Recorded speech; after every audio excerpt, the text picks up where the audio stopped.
A Bíblia diz em Gênesis, no capítulo 33, nos versículos de 1 a 20.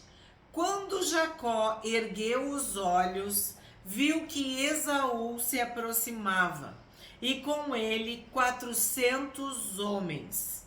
Então repartiu os filhos entre Lia, Raquel e as duas servas. Pôs as servas e seus filhos à frente, Lia e seus filhos atrás deles, e Raquel e José por último. É muito interessante esta ordem de importância que Jacó estabelece quando cria os grupos. O primeiro grupo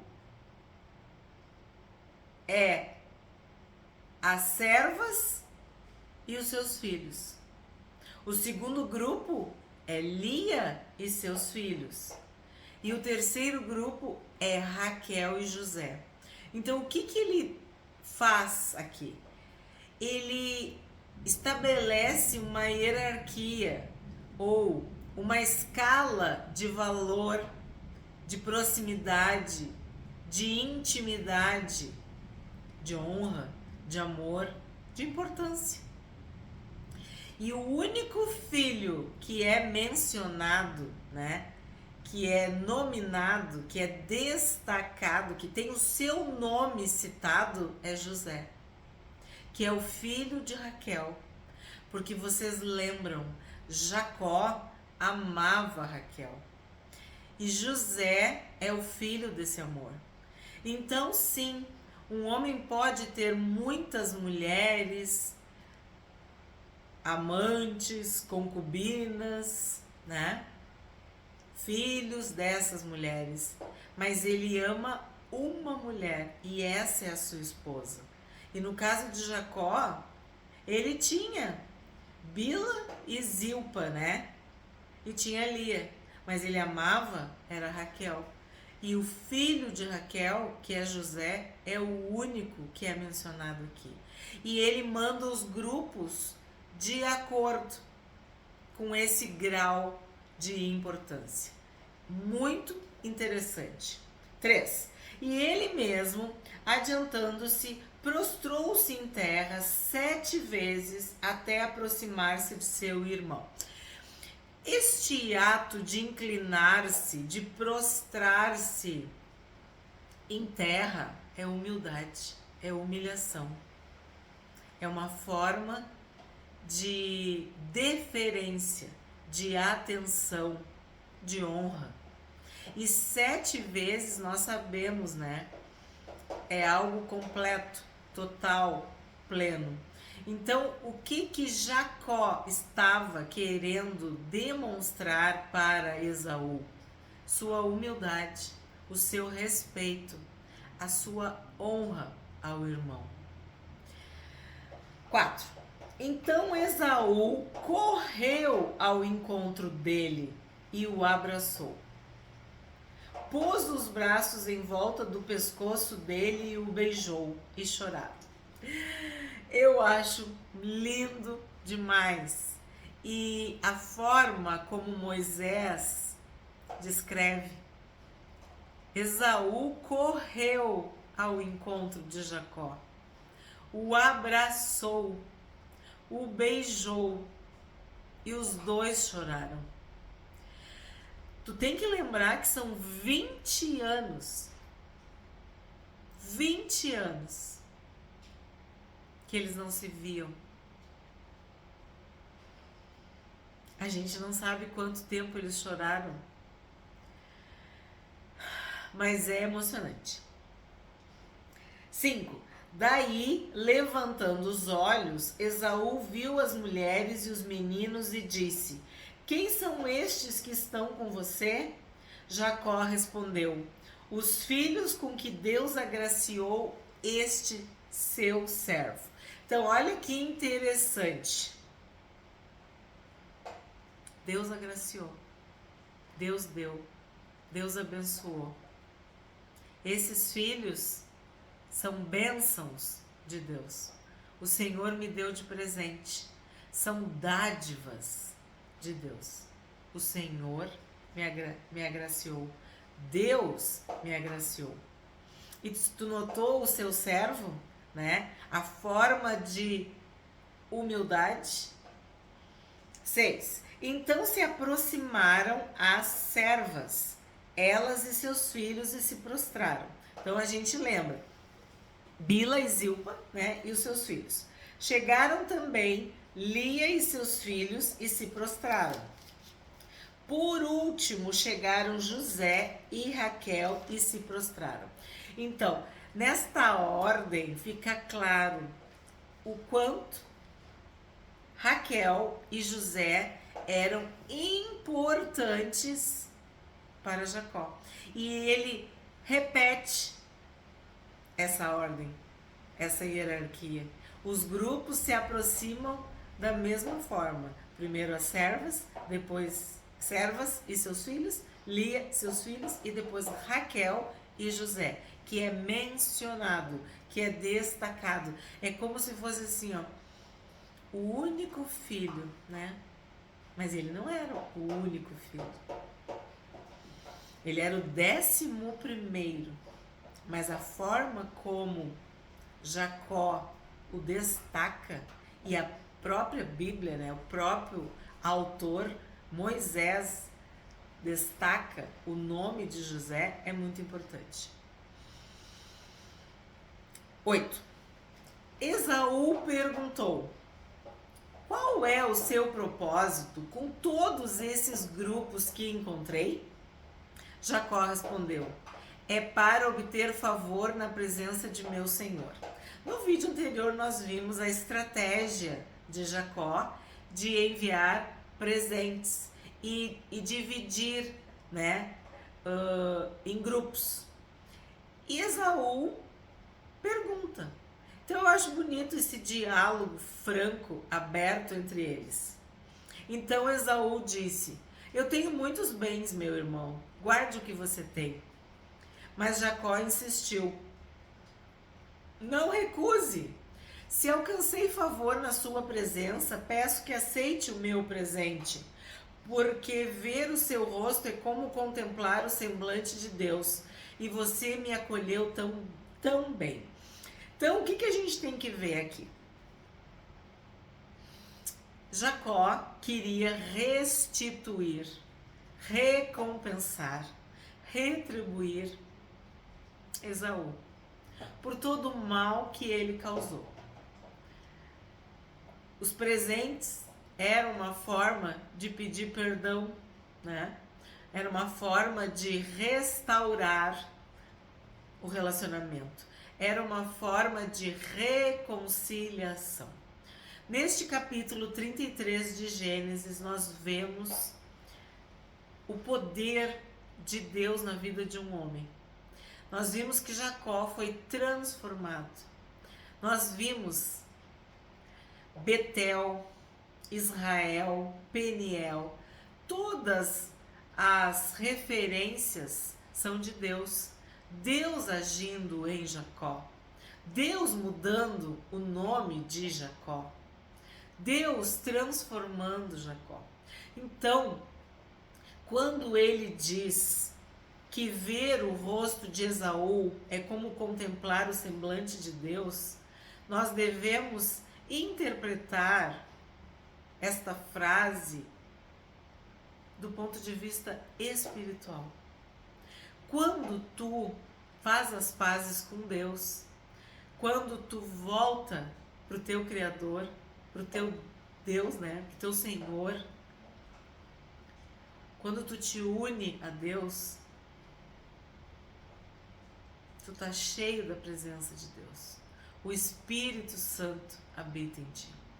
E quando o nosso coração é puro diante de Deus, Ele reconcilia conosco os nossos inimigos. Quando nós estamos na presença de Deus, quando Deus está no nosso coração, nós podemos perdoar e pedir perdão. Nós podemos liberar perdão para quem nos feriu e inclusive nos perdoar.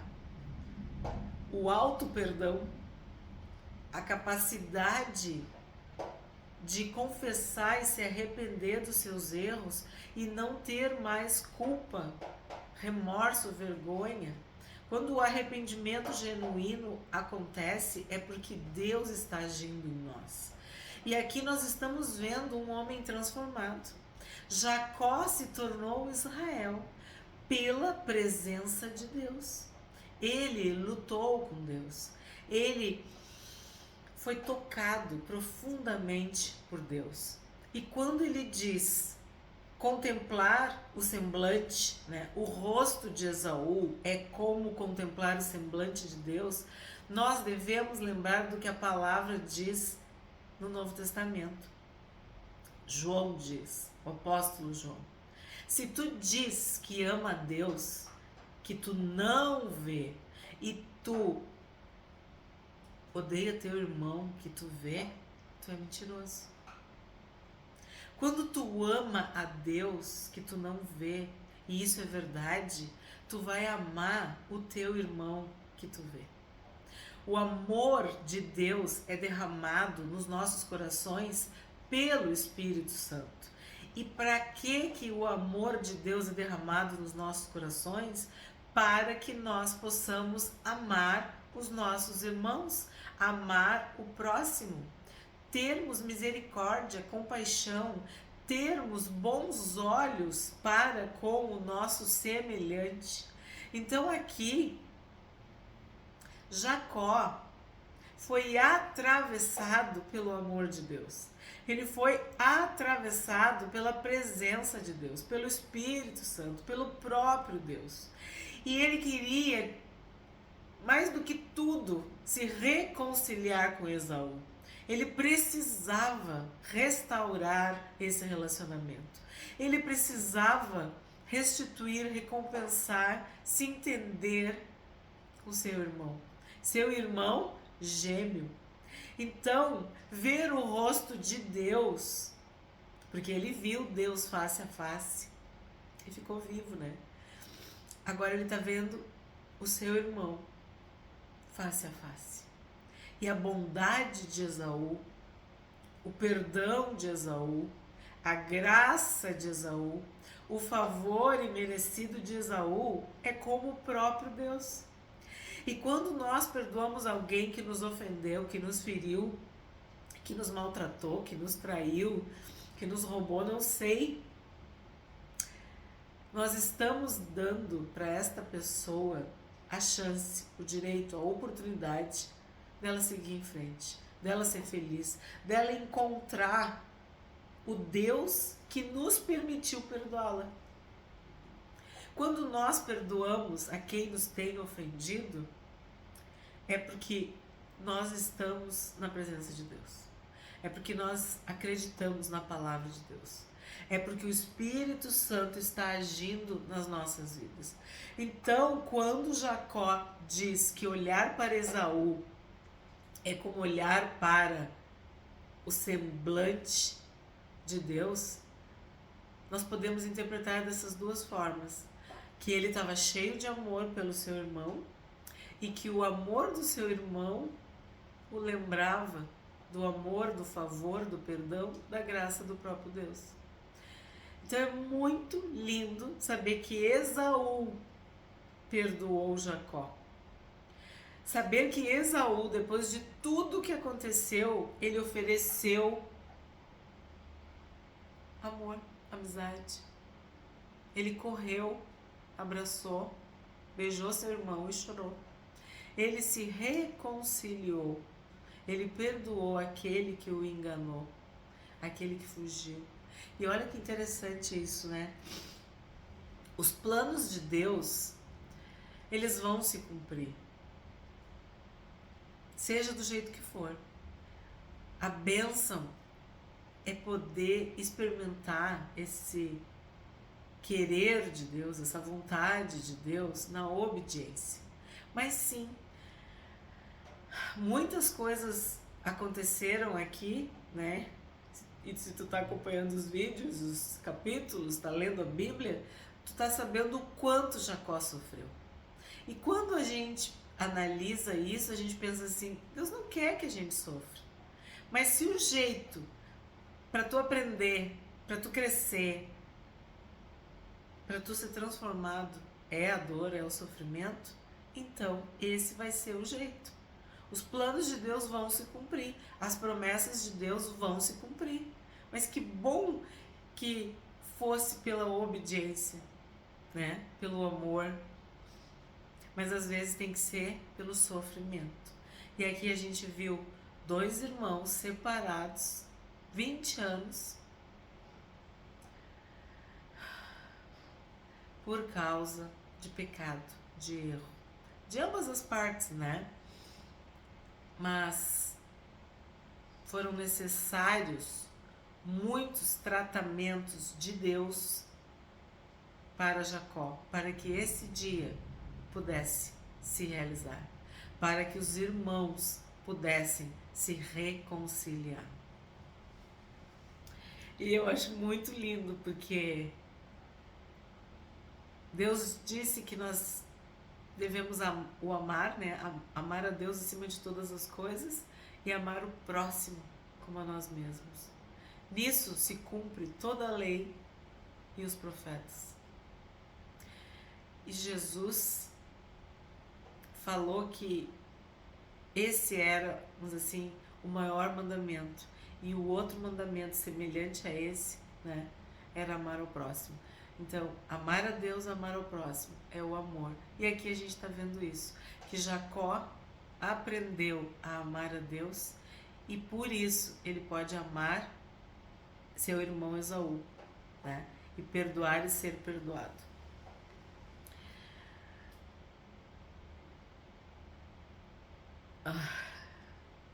Onde é que a gente parou? No 11? No 12. E insistiu com ele até que o aceitou. Tá. Ele disse, mas Jacó insistiu. Não recuse se alcancei favor na sua presença, peço que aceite o meu presente, porque ver o seu rosto é como contemplar o semblante de Deus e você me acolheu tão bem. Portanto, aceite o meu presente que eu lhe trouxe, porque Deus tem sido generoso para comigo e tenho fartura. E insistiu com ele até que o aceitou. Então Esaú aceitou o presente, aceitou a retribuição, a recompensa, a restituição, né? Agora sim veio o 12. Então Esaú disse, vamos partir e seguir viagem. Eu irei à sua frente. Então o que está subentendido aqui? Que Esaú queria que Jacó e sua família e seus rebanhos e bens o seguissem, tá? Porém Jacó lhe disse, meu senhor, sabe que estes meninos são fracos e tenho comigo ovelhas e vacas de leite.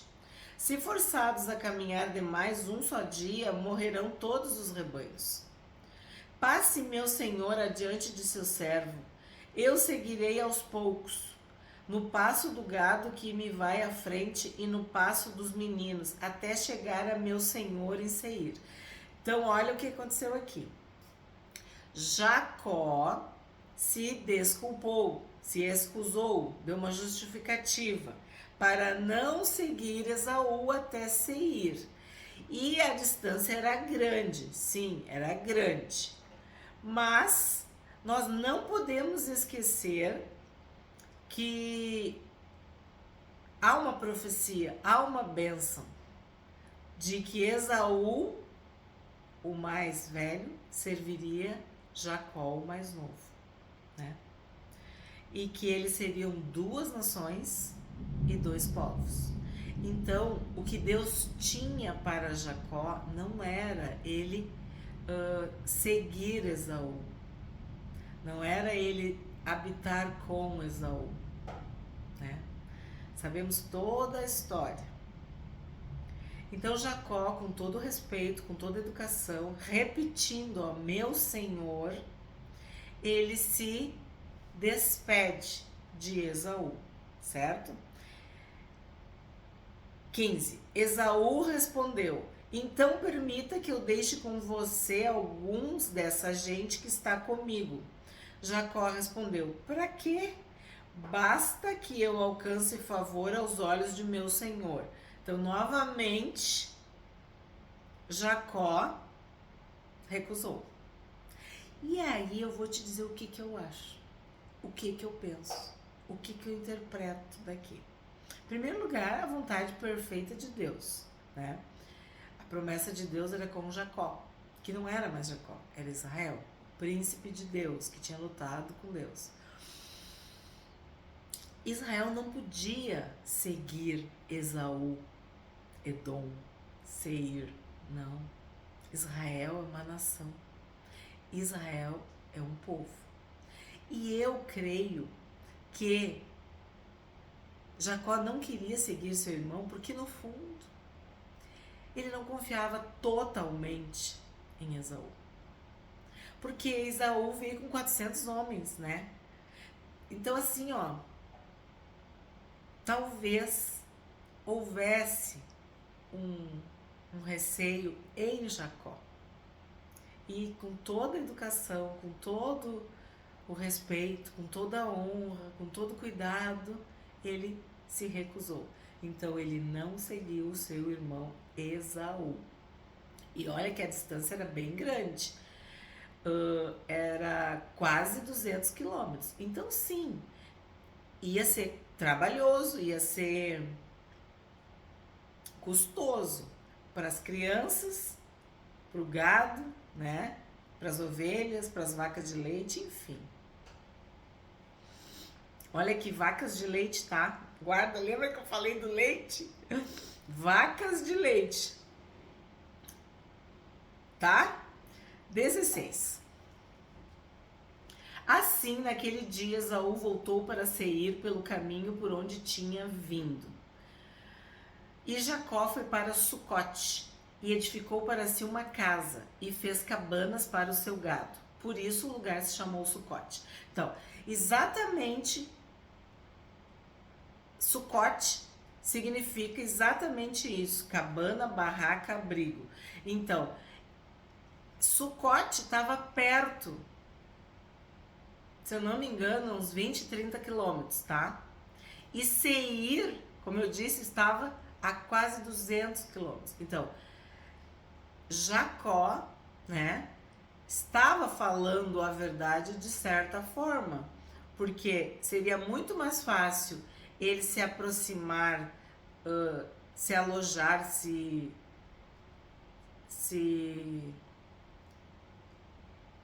acomodar em Sucote do que em Seir. E ali ele não estaria subordinado ao seu irmão, né? Vocês estão entendendo? Vamos para o 18. Voltando de Padã Arã, Jacó chegou são e salvo à cidade de Siquém, que está na terra de Canaã, e armou a sua tenda junto da cidade. Bom, Padã Arã a gente já estudou, mas eu vou relembrar. Campo, jardim, exaltado, elevado. Siquém é uma cidade que tem o significado de lugar de figos ou costas. Esses significados, eles têm muitas, vamos dizer assim, origens, muitas fontes. Então, eu sempre digo para vocês, foi o que eu encontrei, né? E sempre convido a vocês, inscritos do canal, que estão assistindo os vídeos, se vocês puderem contribuir, se vocês têm outro conhecimento, coloca nos comentários. Eu encontrei isso, porque é bem diferente, né? Lugar de figos de costas. Não sei, mas é o que eu encontrei para o significado de Siquém. 19. Tá, e Canaã a gente já vê bem do início. É mercador, negociante, lugar de negócio, de comércio, né? Compra e venda. 19. A parte do campo onde tinha armado a sua tenda, ele a comprou dos filhos de Amor, pai de Siquém, por 100 peças de dinheiro. Então, Amor, com H, ou Ramor, não sei, significa, ou eu encontrei o significado de asno, burro e jumento, no sentido do animal, tá? E Siquém que era o nome da cidade, mas também era o nome do filho, tá? Que a gente já falou. Ah, pode ser isso! Siquém, cidade, lugar de figos, e o Siquém, o filho, costas. Porque é assim, né? Então, por exemplo, o homem, o filho, poderia ter costas largas. Então, o Siquém tornou a ter este significado. Pode ser. E a cidade, que também se chamava Siquém, lugar de figos. Tá aí, ó. Eu acho que a gente achou a explicação. Porque são muito antagônicos, são quase distintos, né, o significado. Porque às vezes, por exemplo, ali, campo, jardim, por extensão, a gente entende. Padarã, campo, jardim, não é contraditório. Exaltado, elevado, não, são até sinônimos. Agora, lugar de figos para costas é bem diferente. E aí, lendo agora, ó, a cidade de Siquém. Então, a cidade de Siquém deve ser o lugar de figos. E o pai de Siquém, quer dizer, o pai, né, do filho Siquém, costas. Acho que é isso. Por 100 peças de dinheiro. 20. E levantou ali um altar e lhe deu o nome de Deus, o Deus de Israel. Então, é muito importante essa parte aqui. O nosso personagem principal, Jacó, que não é mais Jacó, é Israel, ele levanta um altar.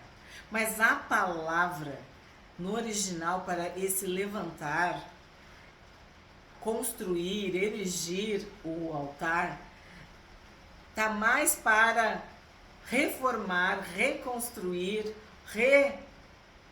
refazer. A palavra não indica algo que começou, mas algo que foi reformado, reconstruído, arrumado, entende? E aí o que os historiadores, os teólogos acreditam? Que Jacó, que Israel reconstruiu um altar que já havia sido erguido, levantado, construído por Abraão, pelo seu avô. Então, no 20, ele levantou ali um altar e lhe deu o nome de Deus, o Deus de Israel. É como se ele estivesse fazendo um retorno, uma volta. Então, Abraão construiu o altar, mas nesse tempo todo, esse altar ruiu, desmanchou, foi abalado. Agora Deus reconstruiu, né? Deus levantou, Deus transformou Jacó em Israel. Então, este altar passa a ser chamado Deus, o Deus de Israel. Que quer dizer Elohim Israel, o Deus de Israel. Este é o capítulo 33 de Gênesis. Se tu gostou, curte, comenta e compartilha. Se tu não é inscrito do canal A Bíblia Diz, eu te convido a te inscrever.